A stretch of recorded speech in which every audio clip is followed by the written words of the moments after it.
So guys finally chapati ಜೊತೆ ಈ ಒಂದು ಹಾಗಲಕಾಯಿ ಪಲ್ಯ ಅಥವಾ ಗೊಜ್ಜನ್ನ ತಿಂತಾ ಇದ್ರೆ ವಾವ್, ಇದ್ರ ಮಜಾನೇ ಬೇರೆ. ಸೊ ಹಾಯ್ ಹಲೋ ಎಲ್ಲರಿಗೂ ನಮಸ್ತೆ, welcome back to my YouTube channel. So ಯಾರೆಲ್ಲ ನನ್ನ ಚಾನಲ್ನ ಫಸ್ಟ್ ಟೈಮ್ ನೋಡ್ತಾ ಇದ್ರೆ ಬೇಗ ಹೋಗಿ ನನ್ನ ಚಾನಲ್ನ ಸಬ್ಸ್ಕ್ರೈಬ್ ಮಾಡ್ಕೊಳ್ಳಿ, ಹಾಗೆ ತಪ್ಪದೆ ಬೆಲ್ ಐಕಾನ್ನ ಪ್ರೆಸ್ ಮಾಡೋದನ್ನು ಮರಿಬೇಡಿ. ಹಾಗಲಕಾಯಿ ಅಂದ್ರೆ ಮೂಗು ಮುರಿತಾರಲ್ಲ ಅಂಥವ್ರಿಗೆ ಅಂತ ಸ್ಪೆಷಲ್ ಆಗಿ ಹಾಗಲಕಾಯಿ ಗೊಜ್ಜು ರೆಸಿಪಿನ ಮಾಡೋಣ ಅಂತ ಇದ್ವಿ. ಸೊ ಕ್ವಿಕ್ಕಾಗಿ ನನಗೂ ಕೂಡ ಆಫೀಸಿಗೆ ಟೈಮ್ ಆಯಿತು. ಸೊ ನಾನು ಚಪಾತಿ ಮತ್ತು ಹಾಗಲಕಾಯಿ ಪಲ್ಯ ಮಾಡ್ಕೊಳ್ಳೋಣ ಅಂತ ಅನ್ಕೊತಾ ಇದ್ದೆ. ಅದ್ರ ಜೊತೆಗೆ ನಿಮಗೂ ಕೂಡ ತೋರಿಸಿದ್ರೆ ಆಯಿತು ಅಂತ ಹೇಳಿ ಕಿಚನ್ ಒಳಗಡೆ ಇದ್ದೀನಿ. ಸೊ ಬನ್ನಿ ಲೆಟ್ ಸ್ಟಾರ್ಟ್. ಸೊ ಏನೆಲ್ಲ ಇಂಗ್ರೀಡಿಯೆಂಟ್ಸ್ ಬೇಕು ಅನ್ನೋದನ್ನ ಫಸ್ಟ್ ತೋರಿಸ್ತೀನಿ, ಅದಾದಮೇಲೆ ಹೋಗ್ತಾ ಮಾತಾಡ್ತಾ ಅಡುಗೆನ ಮಾಡೋಣ. ಏನೆಲ್ಲ ಮಸಾಲ ಮಾಡ್ಕೊಳ್ಳೋದಕ್ಕೆ ಏನೆಲ್ಲ ಬೇಕು ಅನ್ನೋದನ್ನ ನೋಡೋಣ. ಸೊ ಇಲ್ಲಿ ನಾನು ಒಂದು ಇಷ್ಟು ನಾನು ಶೇಂಗಾನ ಹಾಕೊಂಡಿದ್ದೀನಿ, ಹಾಗೆ ಅದರಲ್ಲೇ ಅರ್ಧ ಕ್ವಾಂಟಿಟಿಯಷ್ಟು ಈ ಒಂದು ಕಡಲೆಬೇಳೆನ ತಗೊತೀನಿ. ಸೊ ಇದು ಮಸಾಲ ಪೌಡರ್, ನಿಮಗೆ ಕಹಿ ಬರಬಾರ್ದಲ್ಲ ಅದಕ್ಕೋಸ್ಕರ. ಈಗ ಇದಕ್ಕೇನೆ ಸ್ವಲ್ಪ ಜೀರಿಗೆನ ಕೂಡ ಹಾಕೊಳ್ಳೋಣ. ಇದು ನಿಮಗೆ ಗೊತ್ತಿದ್ದೇ ಇರುತ್ತೆ ಎಲ್ಲ ಥರದ ಮಸಾಲೆಗಳನ್ನು ಹಾಕಿಡೋದಕ್ಕೆ. ಸೊ ನಾನು ಇದರಲ್ಲಿ ಕಂಪ್ಲೀಟ್ 1 ಟೇಬಲ್ ಸ್ಪೂನ್ ಆಗುವಷ್ಟು ಜೀರಿಗೆನ ತಗೊಳ್ತೀನಿ. ಸೊ ಈ 1 ಟೇಬಲ್ ಸ್ಪೂನ್ ಅಷ್ಟು ಮತ್ತೆ ಶುರು ಮಾಡಿದ್ರಯ್ಯ. ಸೊ 1 ಟೇಬಲ್ ಸ್ಪೂನ್ ಅಷ್ಟು ಜೀರಿಗೆನ ಹಾಕೊಳ್ತಾ ಇದ್ದೀನಿ. ಹಾಗೇನೆ ಎಳ್ಳು, ಬಿಳಿ ಎಳ್ಳು ಬರುತ್ತಲ್ವ, ಅದನ್ನು ಕೂಡ 1 ಟೇಬಲ್ ಸ್ಪೂನ್ ಅಷ್ಟು ಹಾಕೊಳ್ತಾ ಇದ್ದೀನಿ. ಸೊ ಇವಾಗ ಇದಿಷ್ಟನ್ನು ಕೂಡ ನೀಟಾಗಿ ಚೆನ್ನಾಗಿ ಕುದ್ದು ಇದನ್ನ ಮಸಾಲಾಗೆ ಪೌಡ್ರ್ ಮಾಡ್ಕೊಂಡ್ರೆ ಆಯಿತು. ಇದಿಷ್ಟು ಚೆನ್ನಾಗಿ ಹಿಂಗೆ ಹುರ್ಕೊಬೇಕು. ನಾನು ಸಣ್ಣ ಉರಿಲಿ ಇಟ್ಕೊಳ್ಳಿ ನೋಡಿ, ಇಷ್ಟು ಚೆನ್ನಾಗಿ ಇದನ್ನ ಹುರಿದಿಟ್ಕೊಬೇಕು. ಇದನ್ನ ಕೂಡ ನಾನು ಈ ರೀತಿ ಮೇಲೆ ಸಿಪ್ಪೆನ ನಿಮಗೆ ತೆಗಿಬೋದು, ಇಲ್ಲಾಂದ್ರೆ ಇಲ್ಲ. ಬೀಜ ಮತ್ತು ಸಿಪ್ಪೆನ ಎರಡನ್ನೂ ತೆಗೆದು ಈ ರೀತಿ ತೆಳ್ಳಗೆ ಕಟ್ ಮಾಡಿ ಇಟ್ಕೊಂಡಿದ್ದೀನಿ. ಇದನ್ನೊಂದು ಸ್ವಲ್ಪ ಉಪ್ಪು ನೀರಲ್ಲಿ ನೆನೆ ಇಟ್ಟಿದ್ದೀನಿ. ಇಲ್ಲಿ ಹಾಗೆಯೇ ಬೇರೆ ಏನೆಲ್ಲ ತೊಗೊಂಡಿದ್ದೀನಿ ಅನ್ನೋದನ್ನ ಕೂಡ ತೋರಿಸ್ತೀನಿ. ಒಗ್ಗರಣೆಗೆ ಇಲ್ಲಿ ಶುಂಠಿ ಬೆಳ್ಳುಳ್ಳಿ ಪೇಸ್ಟ್ ಎತ್ತಿಟ್ಕೊಂಡಿದ್ದೀನಿ, ಹಾಗೆ ಒಂದು ಆನಿಯನ್ 2 ಟೊಮೆಟೊ, ಹಾಗೆ ಸ್ವಲ್ಪ ಕೊತ್ತಂಬರಿ, ಹಾಗೆ ಕರಿಬೇವು, ಇಷ್ಟನ್ನ ತಗೊಂಡಿದ್ದೀನಿ. ಸೊ ತುಂಬ ಜನ ನೋಡಿದ್ದೀನಿ ನಾನು, ಹಾಗಲಕಾಯಿ ಅಂದರೆ ತುಂಬ ಜನ ಇಷ್ಟನೇ ಪಡಲ್ಲ ಆ್ಯಕ್ಚುಲಿ.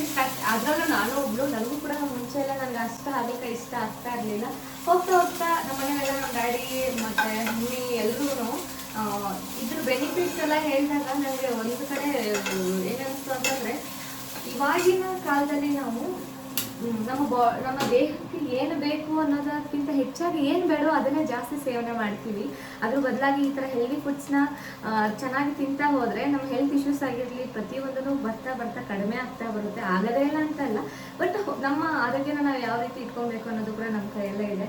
ಇದು ಆಲ್ರೆಡಿ ನಾನು ಸ್ವಲ್ಪ ಸಾಲ್ಟ್ ಹಾಕಿದ್ದೆ ಅಲ್ವಾ. ಸೊ ಮತ್ತೆ ಇದಕ್ಕೆ ಆಮೇಲೆ ನೀವು ಒಗ್ಗರಣೆ ಹಾಕಿದ್ರೆ ಆಯಿತು. ಸೊ ಸ್ವಲ್ಪ ಹುಣಸೆಯನ್ನು ಕೂಡ ನೆನೆ ಇಟ್ಟಿದ್ದೀನಿ. ಇದು ಇಷ್ಟ ಆಗಿದೆ. ಇವಾಗ ಇದನ್ನ ತೆಗೆದು ಒಂದು ಪಕ್ಕಕ್ಕೆ ಇಟ್ಕೊಂಡ್ಬಿಡ್ತೀನಿ. ನೋಡಿ ಈ ಥರ ಮಸಾಲ ಪೌಡ್ರ್ ಮಾಡ್ಕೊಳ್ಳೋಣ. ಇವಾಗ ಇದಕ್ಕೆ ಒಗ್ಗರಣೆ ಹಾಕೋದಕ್ಕೆ ಬೇಕಲ್ವಾ. ಸೊ ಅದನ್ನು ಒಂದು ಪ್ಲೇಟಿಗೆ ಶಿಫ್ಟ್ ಮಾಡಿ ಸ್ವಲ್ಪ ತೆಗೆದು ಇಟ್ಕೊಂಡ್ಬಿಡ್ತೀನಿ.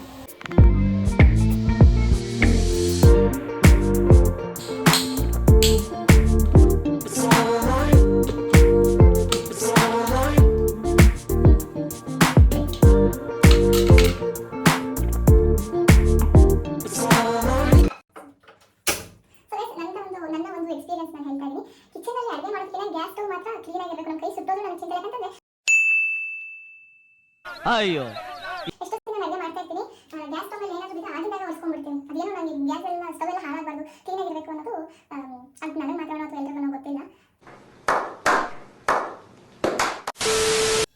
ಹಿಂಗೆ ಸ್ವಲ್ಪ ತೆಗೆದುಕೊಂಡ್ರಾಯ್ತು. ಓಕೆ, ಇವಾಗ ಇದು ಆಯಿಲ್ ಹಾಕಾಗಿದೆ. ಇವಾಗ ಇದಕ್ಕೇನೆ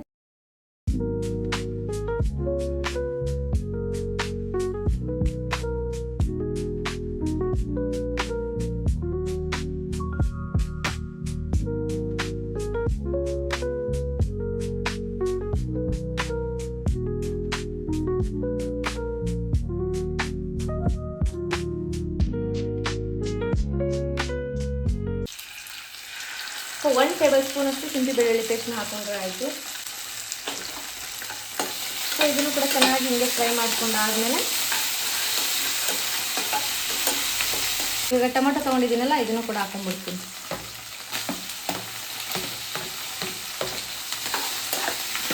ಒಂದಷ್ಟು ಅರಿಶಿನ ಹಾಕ್ಕೊಳ್ತೀನಿ. ಅದಾದಮೇಲೆ ಓಕೆನಾ, ಫ್ರೈ ಮಾಡಿ ಇಟ್ಕೊಂಡಿದ್ವಲ್ಲ, ಸೊ ಇದನ್ನು ಕೂಡ ಹಾಕೊಂಡ್ಬಿಡೋಣ.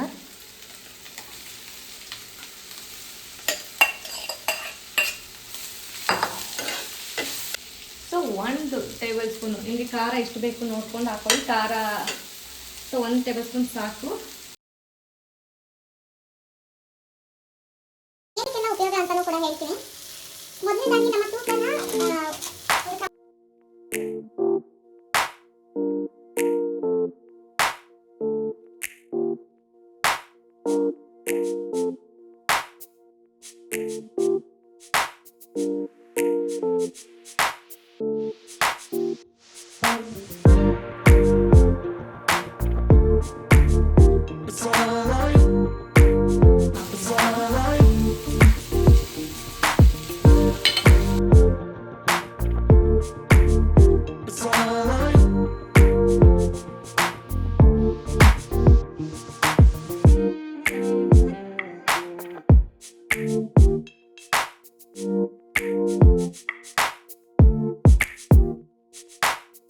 ನೋಡಿ ಈಗ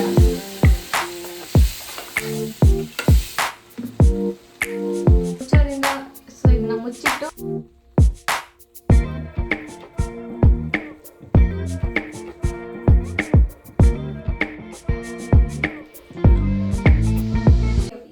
ಹಾಗಲಕಾಯಿ ಪಲ್ಯ ಮಾಡ್ಕೊಂಡಿದ್ನಲ್ಲ, ಅದಕ್ಕೆ ಚಪಾತಿ ಮಾಡ್ಕೊಂಡ್ಬಿಡ್ತೀನಿ.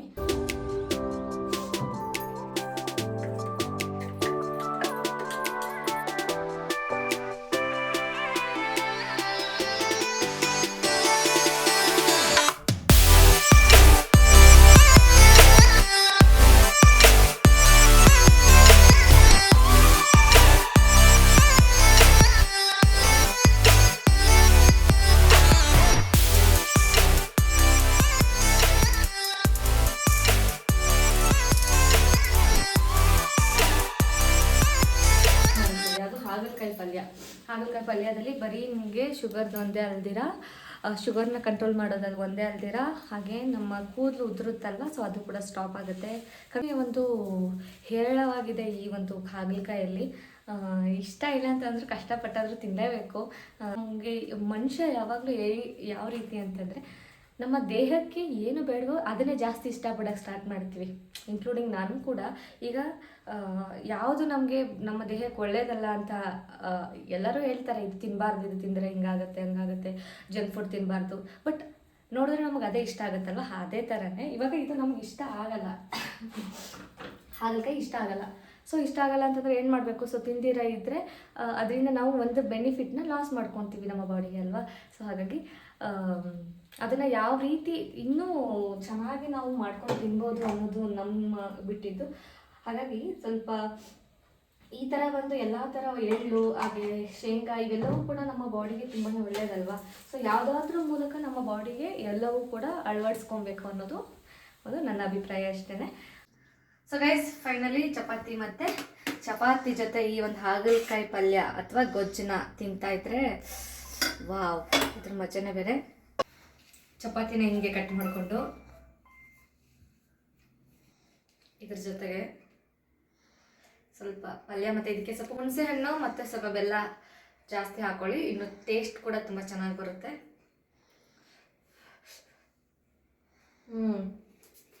ಉಪ್ಪು ಮಾತಾಡೋಕ್ಕೂ ಆಗ್ತಾಯಿಲ್ಲ ಗೈಸ್, ನನಗೆ ಪಲ್ಯ ಅಷ್ಟು ಚೆನ್ನಾಗಿದೆ. ನೋಡ್ತಾ ಇದ್ರೆ ಬೇಗ ಹೋಗಿ ನನ್ನ ಚಾನಲ್ನ ಸಬ್ಸ್ಕ್ರೈಬ್ ಮಾಡ್ಕೊಳ್ಳಿ, ಹಾಗೆ ತಪ್ಪದೆ ಬೆಲ್ ಐಕಾನ್ನ ಪ್ರೆಸ್ ಮಾಡೋದನ್ನು ಮರಿಬೇಡಿ.